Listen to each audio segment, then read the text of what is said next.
স্বামীর মনে কষ্ট দেয়া কত বড় অপরাধ জানলে জীবনেও কোনো নারী তার স্বামীকে কষ্ট দিত না। কিয়ামতের ময়দানে একজন নারীকে সর্বপ্রথম প্রশ্ন করা হবে নামাজের ব্যাপারে আর তার স্বামীর ব্যাপারে।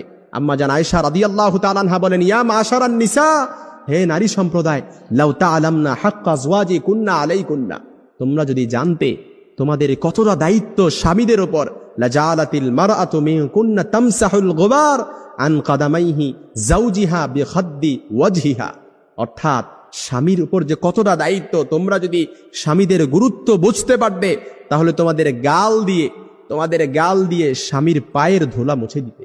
সুবহানাল্লাহ বিহামদি, এতটা গুরুত্ব স্বামীদের উপর। এই জন্য যে স্ত্রী তার স্বামীকে কষ্ট দেয়, যে নারী তার স্বামীকে কষ্ট দেয়, এটা যে কত বড় অপরাধ, এ ব্যাপারে আল্লাহ রাসূল সাল্লাল্লাহু আলাইহি সাল্লামের আরেকটা হাদিস, দুনিয়ায় যখন কোনো নারী তার স্বামীকে কষ্ট দেয়, জান্নাতে হুরেরা তখন সাথে সাথে বলে, তুমি কেন আমার স্বামীকে কষ্ট দিলা, কেন তুমি আমার স্বামীকে কষ্ট দিলা, কাতালা কিল্লা, আল্লাহ তোরে ধ্বংস করুক, আল্লাহ তোরে ধ্বংস করুক। কেন জান্নাতে হুরেরা এমন বলে? কারণ তারা বলে এই স্বামী যেমন তোমার ঠিক তদ্রূপ এই স্বামী আমাদেরও, কারণ সে দুনিয়া থেকে মৃত্যুবরণ করতে দেরি, জান্নাতে আসতে দেরি, তার জন্য আমাদেরকে অবধারিত করতে আল্লাহ তাআলা দেরি করবে না।